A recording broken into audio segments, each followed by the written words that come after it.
Welcome to my review of The Queen's Gambit, a new miniseries now streaming on Netflix, created and directed entirely by Scott Frank and starring Anya Taylor-Joy, a show that kind of makes chess feel like the most riveting thing in the entire universe. Let's talk about it. We follow Beth Harmon, an orphan who is quiet, sullen, and by all appearances unremarkable until she plays her first game of chess. And by the age of 16, she is a prodigy, playing on the US Open tournament. But as she hones her skills on the professional circuit, the stakes get higher, her isolation grows more frightening, and she starts to look at ways of escaping the pressure. And Anya Taylor-Joy is simply sensational in this show. This is probably the best performance she has ever given on anything. And you probably know how much I love her as an actress and how much I love The Witch. This performance is incredible. She's extremely subtle and understated at points, and the way this show displays her inner workings in her mind on how she sees the game, on how she sees herself, on how she perceives the world and other players, it's extremely interesting. It's one of those shows and one of those types of storytelling that makes you more engaged because it's not letting you in on it at first. You really have to go on with the story to really understand this character, and it's really well done. And it's also really the type of show that really understands when to give victories to her characters and when to take something away from them. When she wins something in the professional realm, she loses something on her personal life and vice versa. And as the show goes on, they balance that really well throughout the challenges she meets throughout this show, whether it's on a professional level or on a personal level, are incredibly engaging and make you root all the more for her, even when she isn't necessarily the best person, even when she is her own worst enemy. That for me was the best part of the show, because she really turns out to be kind of the villain of this story. She is the villain to her own heroine. So the levels with which she has to play this role really not only show great talent on her part, but also show how great the writing is. And she's not the only person who's great in the show. Harry Melling is really great. He's been popping in just everything Netflix does this year. I'm afraid they have bought his entire career and he will only be on Netflix shows, but my god, this dude is really great. Thomas Brodie-Sangster as well. They finally gave the kid some facial hair. Otherwise, he'd still look 12 years old because he looks exactly the same, but he's fantastic. He's like the first guy to really constantly challenge her, and how they grow closer and grow to be friends. It's really one of the sweetest parts of the film, but the sweetest part of this show is Bill Camp, who plays the janitor that presents chess to our main character, and the scenes between them and that relationship is so heartwarming. I was so happy to see Bill Camp just constantly on his show and coming back and seeing how they grow together and how he teaches her and how special she truly is to him throughout this show. It was really sweet to see that. But the biggest surprise for me in terms of performance, without a shadow of a doubt, because I didn't even know this person was an actress, was Marielle Heller, who plays the mother of Beth. Yes, Marielle Heller, director of Can You Ever Forgive Me and A Beautiful Day in the Neighborhood. She is sensational. A woman with a lot of demons, a lot of issues, but someone who at first you feel is only interested on her daughter's career because it brings in some money and they do have money issues. But even though it's extremely flawed, and they portray her as an extremely flawed, imperfect mother and imperfect person in general, their relationship is extremely dynamic to watch. And it's completely unpredictable to see where it could go. You always keep that suspicion on this character, but it makes the scenes even more enthralling to watch between them. And as I mentioned in the opening, chess feels like the most adrenaline-fueled, riveting, enthralling, and engaging thing you can ever do or watch. One of those things is because of the editing, and oh my god, we will get to the editing in a bit, but the writing itself, because this show doesn't tell you or explain to you what chest is through exposition, it shows it through character development. You learn most of what we learn about chest, and I don't know if it's realistic or not. I don't care really.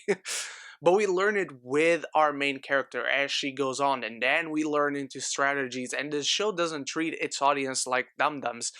It hopes and expects that we understand as they explain it, and then as it gets more complicated, we learn with our character the new things she learns. Even when she is supposedly a genius and an expert, she still has to learn new things. That keeps it engaging for us, and it still shows us that our character isn't perfect and she has flaws and her game has weaknesses and she has to get even better up until the last episode. Let's talk about the editing now. The editing in this show is sensational. I don't expect to see anything for it, but my god, I will be so mad when I don't see any awards for the editing in this show, because it is the best I've seen on television this entire year. The way it shows the games being played, the way it shows the strategies going through the characters' heads as they are playing each other, the way it shows them studying for a chess mess. Again, everything is so fast-paced, but enough for you to understand if they are hesitating, if they have any doubts, what they are thinking. Are they thinking ahead of the other person? Are they thinking behind the other person? And the twists and turns that come with that are just so good. As I mentioned previously, we see a lot of how Beth herself perceives the game and how she studies it. She sometimes concentrates on just her opponents and what they are doing. Sometimes she looks at the ceiling and she sees the plays being played in her head in advance of herself making those moves and those plays, and it just never stops being one of the most beautiful, engaging things I have seen. I seriously cannot praise the editing enough on this show, and I already like the writing. I love the characters. I love the world that they build. I love how they make chess feel so completely unique and fast and enthralling. As far as issues are concerned, the show constantly goes back to these flashbacks before Beth goes into the orphanage, and it's not a spoiler because the show opens with that, but it's about her parents dying in a car crash, and I think that's important information. I just didn't particularly like the execution and how detached it became with the main show.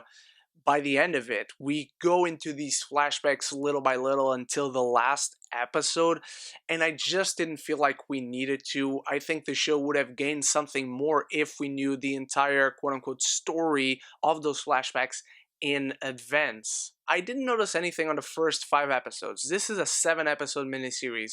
On the last 2 episodes, you can feel things moving a little bit faster than they do. I'm not talking specifically on the games of chess. I love when it goes fast on that, because it just feels, I don't know, like it's a race and they are expecting to beat each other as fast as they can, and that works really well. The last 2 episodes, however, just in general, feel like they're moving a little bit too fast, particularly episode 6 more than 7, because episode 7 starts still feeling that way, and then about 30 minutes in, it starts to find its stride again, and it just goes on. But episode 6 was one that really felt wonky in terms of pacing, but that's really it. The show does all these great things, not only on the surface, but under the surface with its characters and the story, but it also talks about obsession, addiction. It gets into very heavy themes without really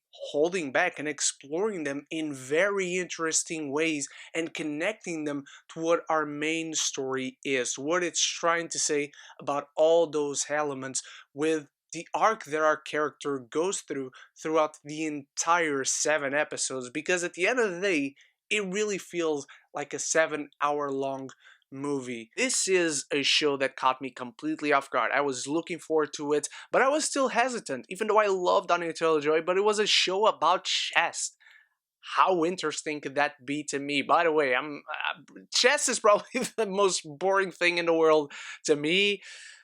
Maybe not anymore. The Queen's Gambit has probably changed that for the better. I think this is a show that tells a beautiful story from beginning to end. I think this is a show that should stay as it is. This 7-episode movie that starts out really great, it becomes more and more engaging as it goes on, and it finishes off on a really, really high note.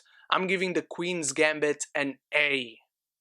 Thank you so much for watching. You are the best. Stay tuned for many more reviews, more videos to come throughout the weekend, the week, the months, the year, and of course, the debut of my new podcast, Origin Story, this Sunday, October 25th at 9 a.m.